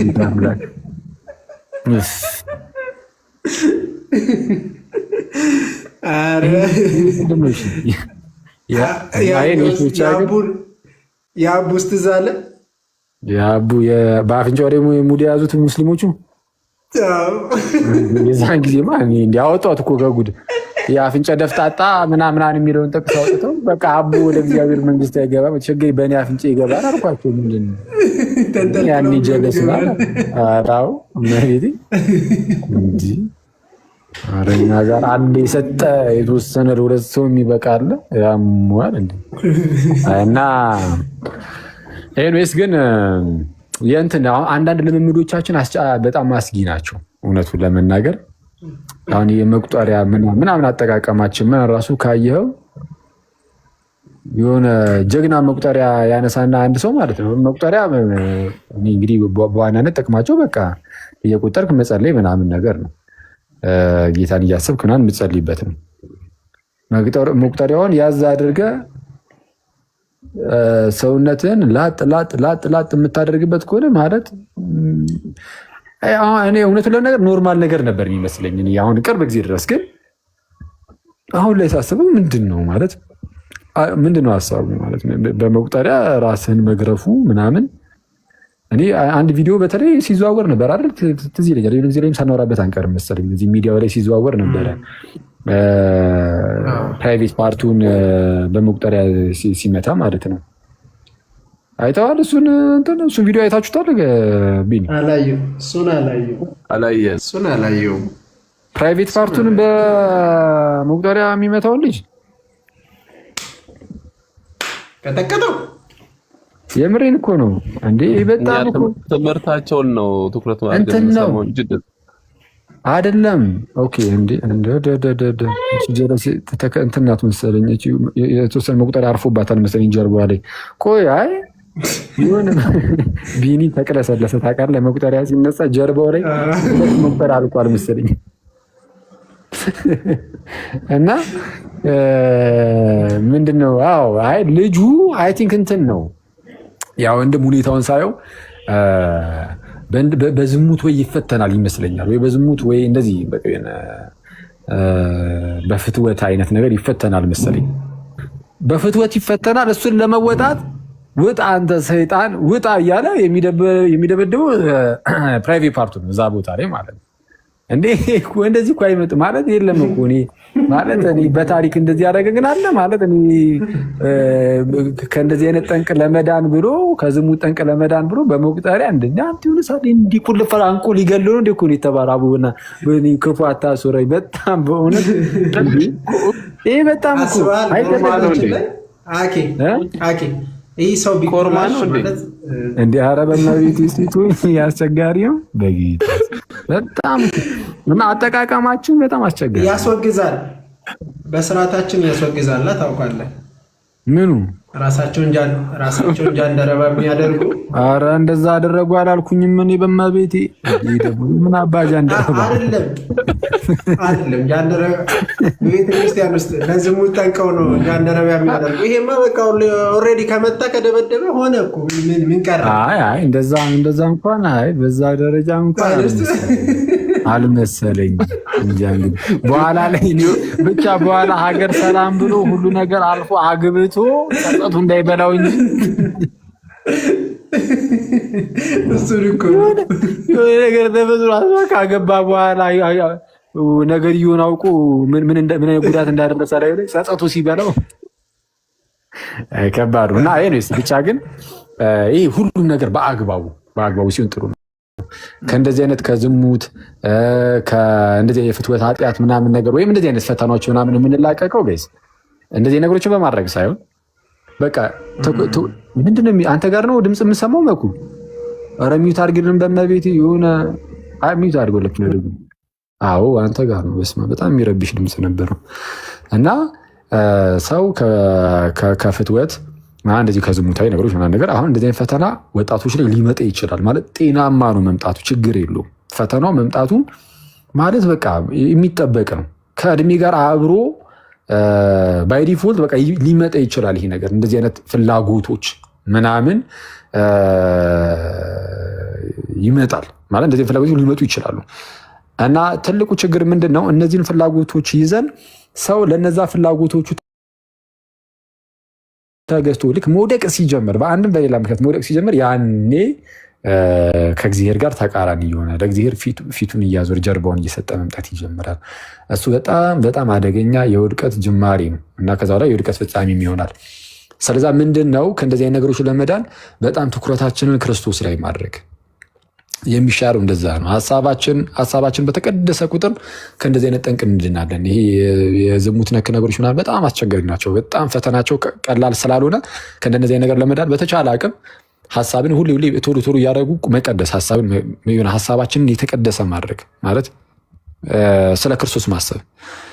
ሰው ስለ ክርስቶስ ደጋግሞ ባሰበ ቁጥር የጌታን ስም ደጋግሞ በጠራ ቁጥር ዝም ብሎ ቬንሊ ዝም ብሎ ብቻ ከንቱ መለፍለፍ ከንቱ መጥራት ሳይሆን የጌታን ስም ልብ ላይ የሌለውን ኢየሱስን ዝም ብሎ በአንደበት ኡ ማለት ሳይሆን ልብ ላይ ያለውን ኢየሱስ ጌታ ልባችን ላይ ያስፈልገናል። ጋይስ ጌታችንና መድኃኒታችን ኢየሱስ ልባችን ላይ ነው የሚያስፈልገን መጀመሪያ። አሁን ትልቁ ችግራችን ምንድነው? የብዙዎቻችን ጌታ ኢየሱስ አንደበታችን ላይ ይሆናል፣ ከልባችን ባዶ ይሆናል። ከዛ በኋላ ጎዶሎነት ነው ሁሌ የሚሰማን፣ ባዶነት ነው ማለት የሆነ ሙሉነት አይሰማን። በክርስቶስ ያለውን ደስታ አናጣጥመውም። ኢየሱስ ኢየሱስ ኢየሱስ ኢየሱስ ልንል እንችላለን፣ ግን ውስጣችን ባዶ ከሆነ ምን ዋጋ ምን ይጠቅማል? ምንም ጥቅም የለውም። እውነቱን ለመናገር ዝም ብሎ ስም መጥራት ብቻ ከሆነ ግን ምንድነው አንደኛ ጌታችንና መድኃኒታችን ኢየሱስ በደንብ ልባችን ላይ የምርም ልባችን ላይ ሊኖር ይገባዋል። ክርስቶስ በልባችን ሊኖር ይገባዋል። እኔ ይህንን ታላቅ ደግሞ ነገር በቅዱስ ሚስጥር በኩል ማግኘት እንችላለን። በቃ ጌታ ቃል ከገባልን ገባልን እኮ ነው።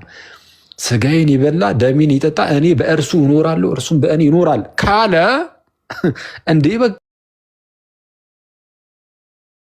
ይሄ እንዴ እንደዚህ ራሱን ከጋበዘን ራሱን በዛ በቅዱስ ምስጢር ውስጥ እንኩ ብሎ ከሰጠን አሜን ብሎ መቀበል ነው። እና በልባችን ላይ ያለውን ጌታ ደግሞ ደጋግመን መጥራት አለብን። አንደበታችን ላይም ሊኖር ይገባዋል ጌታ ኢየሱስ፣ ልባችን ላይም አንደበታችን ላይም በቃ ደጋግመን ስሙን በጠራነው ቁጥር ባሰብነው ቁጥር ስሙን እየጠራን በጸለይን ስሙን እየጠራን በቅዱስ መስቀል ምልክት ባማተብን ቁጥር በአብ ወልድ መንፈስ ቅዱስ ስም እያልን የጌታን ስም እየጠራን ባማተብን በቅዱስ መስቀል ምልክት ማለት ነው ባማተብን ቁጥር የጌታን ስም በጠራን ቁጥር ወይም ጌታ ኢየሱስ ክርስቶስ የእግዚአብሔር ልጅ ነኝና ኃጢአተኛውን ማረኝ እያልን ደጋግመን በጸለይን ቁጥር ቀስ እያልን በጸለይን ቁጥር ሀሳባችን ምን ይሆናል? እየተቀደሰ ይሄዳል። እና ሐሳባችን ሲቀደስ ደግሞ ኃጢአት የመስራት ነገራችን በኃጢአት የመውደቅ እድላችን በጣም ዝቅ ያለ ነው። በጣም ዝቅ ያለ ነው።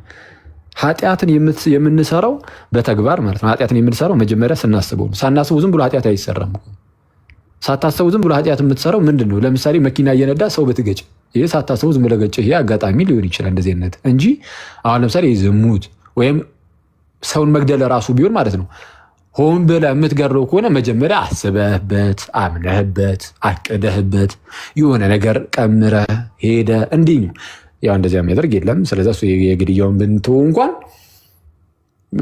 የዝሙቱንም ቢሆን መጀመሪያ ሀሳብ ወደ አንተ ይመጣል።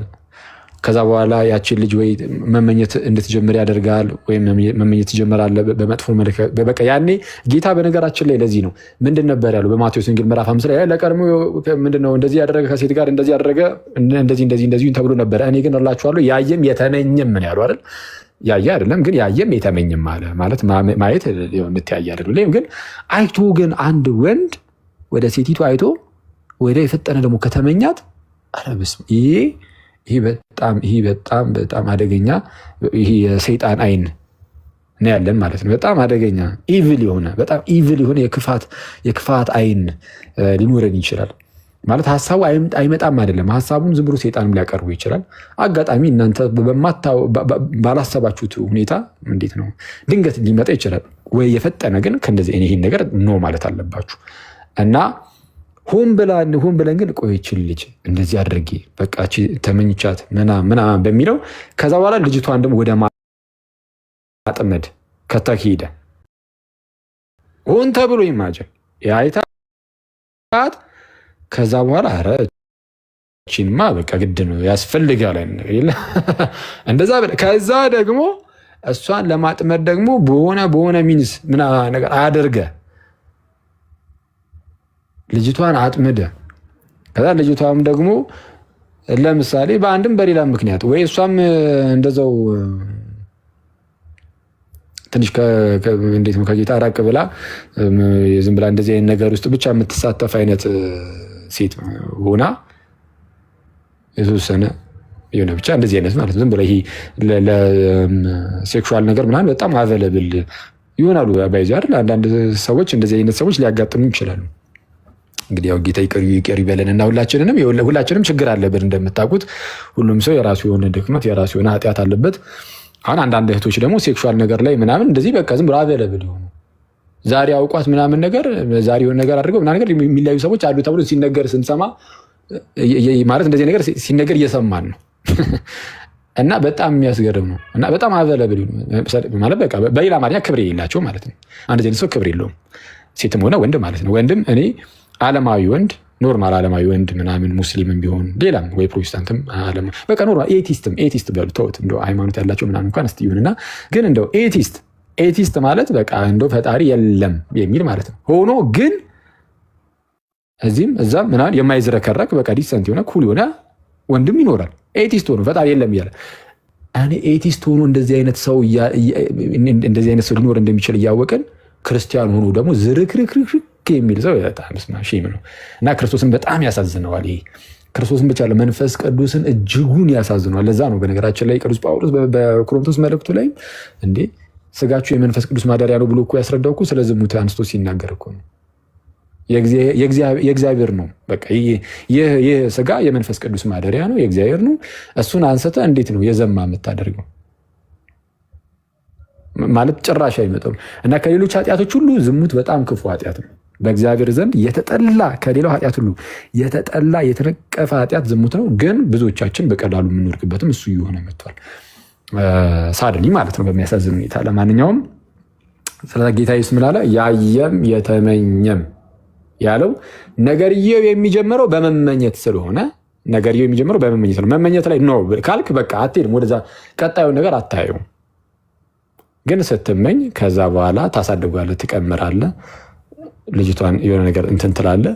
ከዛ በኋላ በሆነ ሚንስ ታገኛታለህ። ከዛ በኋላ የምትፈልገውን ነገር ታደርጋለህ። እንደው ከተመቸች ሁለተኛ ቀን ሶስተኛ ቀን ትደግመዋለህ። ከዛ በኋላ ግን ቻው ትላታለህ። አለቀ በቃ ይሄ ነው። እና ይሄ እንዴት ያለ በጣም ይሄ እስማ ጌታን በጣም ሰይጣናዊ ነገር እና ያው ግን እኔስ እንዳልኳችሁ ከነዚህ ነገር እኔ ክርስቲያን በጣም መጠንቀቅ ይሄ በአሕዛብ ዘንድ ያለ ልማድ ነው። በአሕዛብ ዘንድ ያለ ልማድ ነው። አሕዛብ እንኳን ይህንን ላያደርጉት ይችላሉ። በአሕዛብ ዘንድ እንኳን ከዚህ የተሻለ ኑሮ ያላቸው ድንቅ ሰዎች ሊኖሩ ይችላሉ። በጣም ጥሩ ሰዎች ሊኖሩ ይችላሉ። እኛ ደግሞ የክርስቶስ የተባልን ሰዎች ከክርስቶስ ጋር ነው መኖር ያለብን እንጂ እንደዚህ አይነት የተዝረከረከ ነገር ውስጥ በፍጹም ክርስቲያን ሊገኝ አይገባውም። ሰው ምንድነው ሀሳብን መቀደስ በሚል ተነስተን ነው ይህን ነገር ያወራ ነው እና ልክ ሀሳባችን ሲቀደስ እንደዚህ ነገሮችን አናስብም። ስለማናስብ ከኃጢአትም ይጠብቀናል። ስለዚህ ቶሎ ቶሎ እየደጋገሙ የጌታን ስም መጥራት ማሰብ፣ ስለ ክርስቶስ ማሰብ ግን ሁሌም ግን በእንደዚህ ሙድ መቀጠል ደግሞ ሊከብድ ይችላል። ያው ስጋ አይደለን እንደክማለን። አንዳንድ ጊዜ የሆነ አይድልነስ ምናምን ይመጣል። አይድል የምትሆኑበት ሰዓት ሊመጣ ይችላል። ደግሞ ኦፍኮርስ ይችላል ሳይሆን ይመጣል። ምንድነው በቃ የሆነ የምትፈዙበት ሰዓት ደግሞ ሊመጣ ይችላል። ሁሌም በቃ እንደዚህ በደንብ በሞቅ እንዳላችሁ አትቀጥሉ። ምንም ግልጽ ነው ማለት ምንም የሆነ ፐርፌክሽን ላይ ደርሰን ምናምን የእግዚአብሔር መንግስት ወርሰን ምናምን ነገር ይህንን ስጋ ትተነው ግሎሪፋይድ በሆነ በከበረ ስጋ ተነስተን እየኖርን አይደለም ያለነው። አሁንም ይሄ ስጋ ገና ክብር የሚገባው ወይም መክበር የሚገባው ስጋ ግሎሪፋይድ መሆን የሚገባው ስጋ እናያዝ ነው አሁንም ቢሆን። ስለዛ ድክመት አለበት ይህ ስጋ ስላለበት በአንድም በሌላም ምን አይነት ነገር ያጋጥመዋል? ስንፍና ያጋጥመዋል። መዘናጋት ሊመጣብን ይችላል። ስለዛ ያኔ በተቻለን አቅም ቶሎ ብለን ያው እንዳንወድቅ ፈጠን ብለን ቶሎ ምልስ ማለት በጣም መጠንቀቅ። በቃ እንደዚህ ነገር ሁሉም ሰው ጋር ሊመጣ ይችላል። በዛን ወቅት ላይ በስህተት ደግሞ ኃጢአት ውስጥ ብንወድቅስ ከወደቅንስ እንዴት የምናደርገው? ኃጢአት ውስጥ ልንወድቅ እንችላለን አይደል? እንደዛም ሆኖ በነገራችን ላይ ኃጢአት ውስጥ ደግሞ ልንወድቅ እንችላለን። እስቲ ምንም ኃጢአት ውስጥ አንወድቅ እንደዚሁ መኖር እንችላለን የሚል የለም። ኦል ፒውር ሆኖ ሙሉ ሆኖ ንጹህ ሆኖ መኖር የሚችል ማንም የለም። በቃ በጣም በሚያስገርም ኃጢአት ልትወድቅ ትችላለህ። በዝሙት ልትወድቅ ትችላለህ። በሌላ ነገር በጣም ልትወድቅ ትችላለህ። ሰው ከወደቅም ግን የፈጠነ በጣም በሚያስገርም ፍጥነት በብርሃን ፍጥነት የፈጠነ ግን ያው መንፈስ ቅዱስም ውስጥ ስለሚኖር ስለሚወቅስ የፈጠነ ወደ ጌታ መመለስ አለብን። የሚወቅስህን መንፈስ ቅዱስ ሰምተህ ምንም ጊዜ ሳናጠፋ ወደ ጌታ መገስገስ አለብን። ተስፋ መቁረጥ የለብንም። ማለት የሆነ ተስፋ የሌለን አይደለንም። አንዴ ብንወድቅ ኃጢአትን ብናደርግ በቃ አልቆላችኋል ቻው የምንባል አይደለንም። ለዛ ነው እኮ ዮሐንስ የሚነገረን ምን ብሎ ልጆች ኃጢአትን እንዳታደርጉ ይህን እጽፍላችኋለሁ አለ። አየህ እሱ ራሱ የሚለው ኃጢአትን እንዳታደርጉ ነው የሚለው። በቃ ኃጢአት በፍጹም ክርስቲያን ኃጢአትን ማድረግ የለበትም። ኃጢአትን እንዳታደርጉ ይህን እጽፍላችኋለሁ። ግን ደካሞች ነንና ብናደርግስ ግን ኃጢአትን ልናደርግ እንችላለን ጋይዝ። በፍጹም ጭራሽ ኃጢአት አናደርግም አይደለም።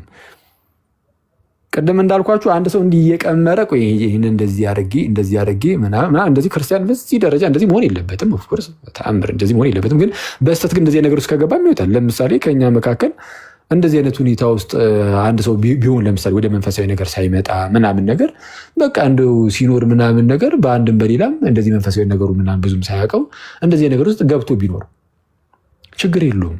እንደዚህ አይነት ነገር ውስጥ ቢገባ ስቲል በስስት የሚያዩ ጌታ ነው ያለው።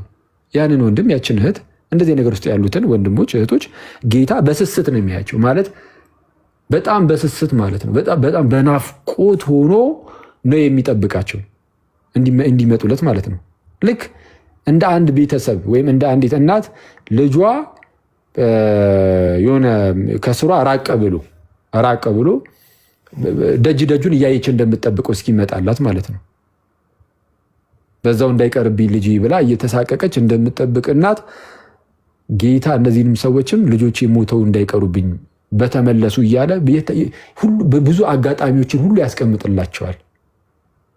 ብዙ አጋጣሚዎችን የሚመለሱበትን አጋጣሚዎችን ዛሬ እዚህ ስንማማር ዛሬ ከምንማማራቸው ሰዎች ውስጥ ማለት ነው ወደ 600 ምናምን ሰው አለ አይደል? እዚህ ጋር ከዚህ ከ600 ምናምን ሰዎች ውስጥ ምናልባት 2 ሰዎች እንደዚህ አይነት ህይወት ያላቸው ሰዎች ቢኖሩ ማለት ነው እንደ ምሳሌ እንምላችሁ ካለ ምሳሌው ግን ቢኖር ለምሳሌ አሁን ይሄን የምንማማርበትን ጌታ ይጠቀምበታል። ለነሱ ልጆች እየጠበቅኳችሁ እኮ ነው ተመለሱልኝ እንጂ ኑ በንስሐ ወደ እኔ ተመለሱ፣ ጠፍታችሁ እንዳትቀሩብኝ፣ እንዳትሞቱብኝ፣ ከኔ ጋር ኑሩ፣ ብታጠፉ እኔ አልቀበልም የምል አምላክ ነኝን ነው። ያጠፋ ነው አልቀበልም የሚል ጌታ ነው እንዲያለን አይደለም እኮ። ሁሉም እኮ እያጠፋ እኮ የሚመለስ እያጠፋ የሚመለስ እየወደቀ የሚነሳ ሁላችንም እንደዛ ነን። እንወድቃለን፣ እንነሳለን፣ እንወድቃለን። እንደዛ ነው የምንኖረው። ወድቀን ኖረንም ደግሞ የተመለስን አለን። ስለዛ ወድቆ የኖረ ጌታ እጁን እንደዚህ ልክ በመስቀል ላይ እንደተቸነከረ እንደተሰቀለ ሆኖ እጆቹን በመስቀል ላይ ጌታችን ዘርግቶ አልነበረ? ልክ የዚህን ያህል ነው መወዳችሁ አይነት ነገር ኑልኝ ይኸው በቃ ብሎ እጆቹን ልክ እንደዛ ነው ዘርግቶ የሚጠብቀው።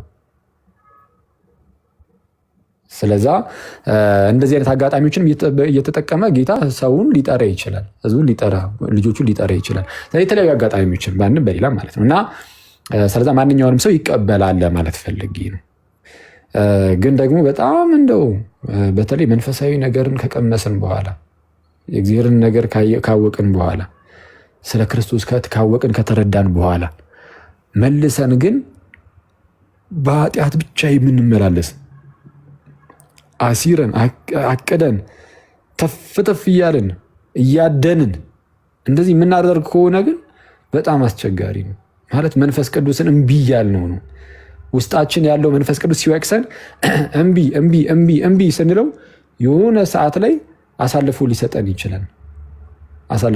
ይችላል። ስለዛ በተቻለ አቅም ለማይረባ አእምሮ ተላልፈን እንዳንሰጥ በጥንቃቄ መጓዝ፣ ኃጢአትን ብናደርግ እንኳን ቶሎ መመለስ፣ ከአባታችን ርቀን መኖር የለብንም ጋይስ። እኛ በእግዚአብሔር ፊት ስንኖር በቃ ይሄ ቴሌግራም ላይ ባለፈው እያልነው ነበር፣ እንደ ህፃን ልጅ ነው መኖር ያለብን። በቃ በእግዚአብሔር ፊት እንደ ህፃን ልጅ ያጠፋል፣ ይበድላል፣ ምናምን ነገር አለ። በቃ እኛም በእግዚአብሔር ፊት ህፃናት ልጆች ነን።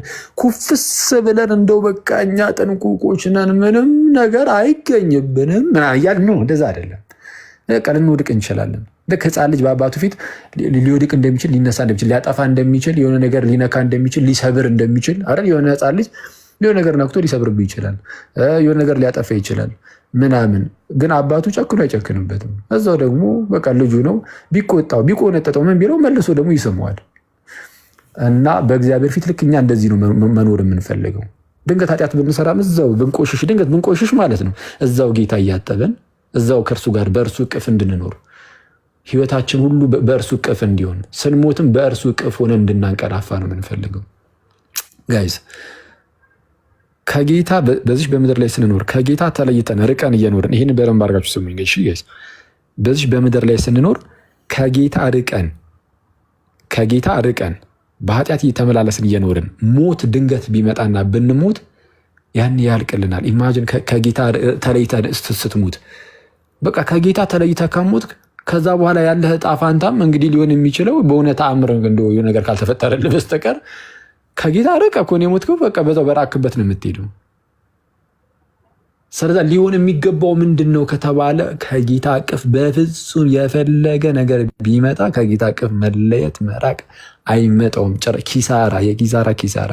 ስለዛ በጌታ እቅፍ እንሆናለን፣ ከጌታ ጋር እንሆናለን። ብንቆሽሽ እዛው ራሱ እያጸዳን ንስሐችን እየገባን ምን እያለን በቃ እንደነገሩ የጌታን ምሕረት ቸርነት ብቻ እየተጠባበቅን በጌታ እቅፍ ሆነን እንኖራለን። እዛው በጌታ እቅፍ እንዳለን እንሞታለን። እዛው ከጌታ ጋር እንቀጥላለን። እሺ፣ በጌታ እቅፍ ነው የምንኖረው። ኃጢአት አዎ ልንሰራ እንችላለን። በጌታ እቅፍ ሆኖም ሰው ኃጢአት ሊሰራ ይችላል። ግን እዛው እግዚአብሔር ደግሞ ያጥባል። እግዚአብሔርን ተጠግተህ ስትኖር፣ በእግዚአብሔር ደጅ ስትኖር፣ በእግዚአብሔር ቤት ውስጥ ሆነ በእግዚአብሔር ደጅ ምንድነው ስትኖር፣ በኋላ ላይ ስትሞት አታፍርም። እንዲህ በጌታ አንተ መቼ እንደምንሞት ራሱ እኮ አናውቅም። መቼ እንደምንሞት አናውቀውም። እና ስንሞት ራሱ አንሸማቀቅም። ቢያንስ በጌታ እጅ ላይ ሆነን ነው፣ በቃ በጌታ እቅፍ ላይ ሆነን ነው ያንቀላፋ ነው። በቃ ጌታ ልክ ስታንቀላፋ ደግሞ ጌታ ከእጁ ላይ ወደዛ አይልህም። እንደዛ የማይል ጌታ ነው ያለ። አየህ፣ ዝም ብለህ በራስህ ፍላጎት በራስህ ፈቃድ ርቀህ ወደ በዛው ዝም ብለህ ጠፍተህ ስትቀር ነው እንጂ በእቅፉ ላይ ሆነ ስታንቀላፋ እዛው ነው። በቃ ህይወትህ ከጌታ ጋር ይቀጥላል፣ እንደውም በተሻለ መልኩ። ስለዛ ማነው ቅዱስ ጳውሎስ ምን አለ በፊልጵስዩስ መልእክቱ ምዕራፍ 1 ላይ ጳውሎስ ምን አለ? ለእኔ ህይወት ክርስቶስ አለ። ለእኔ ህይወት ክርስቶስ ሞትም ጥቅም ነው አለ። ሞትም ጥቅም ነው። ስለዛ በህይወትም ቢኖር ለክርስቶስ ነው፣ ቢሞትም ጥቅሙ ነው። ምክንያቱም ሲሞት ወደ ጌታ ነው የሚሄደው። ለዛ ነው ዝቅ ብሎ ልሄድ ከክርስቶስ ጋር ልኖር እናፍቃለሁ ያለው። እዛ ክፍል ላይ ነው ይዘው ልሄድ ከክርስቶስ ጋርም ልኖር እናፍቃለሁ። አናፍርም። ከጌታ ጋር ሄደን ስለሆነ የምንኖረው እንደውም ወደሚናፈቅ ቦታ ነው የምንሄደው። ሞታችንን ራሱ አንፈራውም። የሚያስፈራው ሞት ምን አይነት ሞት ነው? ከጌታ ርቆ ያለው ሞት። እሱ እጅግ የሚያስፈራ የሚያስደነግጥ፣ እድል እንኳን የሌለበት ቦታ ላይ ትሄዳለህ። ክርስቶስን አሁን ንቀው ባይዘዊ ሳናቀው ልንንቀው እንችላለን። ክርስቶስን ሳናቀው ክርስቶስን ልንንቀው እንችላለን፣ ሳናስበው ማለት ነው። ያው አንዳንዴ ድክመትም ሊሆን ይችላል። ግን በቃ የሆነ ሙሉ በሙሉ ትታው በቃ ምንም ሀሳብህን ጥለህ ዝም ብለህ በቃ ቆይ አንዴ ዞር በል ቆይ አንዴ አንተ ጌታ ብለህ ዝም ብለህ ሌላ ነገር ላይ ብቻ እንትን የምንል ከሆነ አስቸጋሪ ነው የሚሆነው። ሁሉ ጊዜ ንቀት ላይሆን ይችላል፣ ድክመትም ሊሆን ይችላል። በእርግጥ እውነቱን ለመናገር ግን በዛ ሁኔታ ውስጥ ሆነን ግን ብንሞት ግን እሱ ያ ሞት ያስፈራል። በጣም እጅግ የሚያስፈራው ሞት ያ ሞት ነው እና በጌታ አቀፍ ላይ ሆነን የምንሞተው ሞት ግን አያስፈራ። እንደውም ወደሚናፈቅ ቦታ ነው የምንሄደው፣ ወደሚናፈቅ ቦታ ነው የምንሄደው እና ሁሌም ከጌታ አቀፍ አንራቅ። እናንተ ሰዎች ትዕቢት ምናምን ውጥር እንዳያደርገን ቀደም እንዳልኳችሁ በቃ በትንሽ በትልቁ የምንስት እንደሆነ እንመን። ግን የፈለገ ብንስትም ደግሞ ከአባታችን እቅፍ የማንርቅ ቶሎ ቶሎ ንስሐ እየገባን ከቅዱስ ሚስጥር እየተካፈልን እየቆረብን ምናምን በቃ ለማደግ የምንሞክር ክርስቶስን ተስፋ የምናደርግ በልባችን ውስጥ ክርስቶስ ያለ ጌታን የምንወደው እንሁን። ክርስቶስን ልንወደው ልናፈቅረው ይገባል። ማለት በቃ ጌታን መውደድ አማራጭ አይደለም ለአንድ ክርስቲያን። ጌታ ኢየሱስን መውደድ ማለት ዝም ብሎ ስሜታዊ ኢየሱስ ማለት አይደለም። የምርም ከልባችን ክርስቶስን መውደድ ግዴታ። ለዛ ነው ጳውሎስ ጌታን እርሱም ኢየሱስ ክርስቶስን የማይወደው ቢኖር የተረገመ ይሁን የሚለው። ለዛ ነው ጌታን እርሱም ኢየሱስ ክርስቶስን ምንም አይለው የማይወደው ቢኖር የተረገመ ይሁን። ጌታ ኢየሱስን የምንወደው ከሆነ እንደምንወደው የሚታወቀው በምንድን ነው? የሚወደኝ ቢኖር ምን አለ ጌታ ኢየሱስ? ትእዛዜን ይጠብቃል። ስለዚህ የክርስቶስን የሚመስል ህይወት መኖር ትጀምራለህ። በጣም የምትወደው ከሆነ ጌታ ኢየሱስን ስትወደው በቃ እንደዛ ይሁን። ግን አሁን ክርስቶስ ከልባችን ላይ ጠፍቶ ምላሳችን ላይ ብቻ እንዳይቀር ዝም ብሎ ኢየሱስ ምናምን ብቻ እያለን እንትን እንዳንል ክርስቶስ ወደ ልባችን እንዲመጣ ንስሐ እየገባን ከቅዱስ ሚስጥር እንካፈል ምናምን። ብዙ ለፈለፍኩባችሁ እና መኩ በውስጥ ቴክስት እያደረገልኝ ነበረ። ምን ትቀጥላለህ ወይስ እንተኛ ምናምን እያለኝ ነበር እና በቃ ጨርሻለሁ።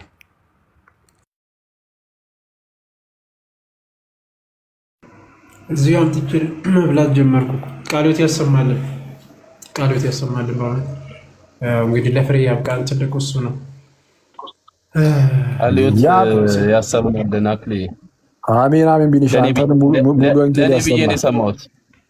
ሙሉ ወንጌል ያሰማ አንተን አንዱ ብሏል እኮ እንደዛ ባንደፉ አንዱ ፕሮቲን ከመጣሽ አለና ከመጣሽ ማርያም ታምጣሽ ይባል የለ ላይቭ ላይ ባለፈው ከአንዱ ጋር እያወራን አንዱ ፕሮቴስታንት ወንድም ከመጣሽ አለና ለከተዚህ ሲለው ማርያም ታምጣሽ ሊል ነው አለን ነው ናጃሩ ብሎ አለፈው። አቡይዛከ እስቲ የኔ ማህሪ ዘምርልን ያብይ እንደው ካላስቸገርን። እሺ አኪ እንትና ይሄን አስተናግዳት መሰለኝ እዚህ ከኔ ጎን ያለች አኩስ በመዝሙር የምንሸጋገረው እኮ እንጂ አሁን ይሄን ሁሉ ካወራን በኋላ በመዝሙር እንሸጋገር። የኔ ማህሪን ዘምርልን እስቲ ትንሽ በደንብ ጥሩ ነው እሱ። እሺ አኪ መኩዬ ሁላችሁንም ሰላም ብያለሁ። ያው በመጀመሪያ አኪ ወንድማችን ቃልዎትን ያሰማልን። እውነት ድንቅ ሀሳብ ነው የተናገረው። ማለት የተናገረው ሀሳብ ይህንን ዘመን የሚገልጽ ነው ብዬ በሙሉ ድምፅ የማምንበት ጉዳይ ነው።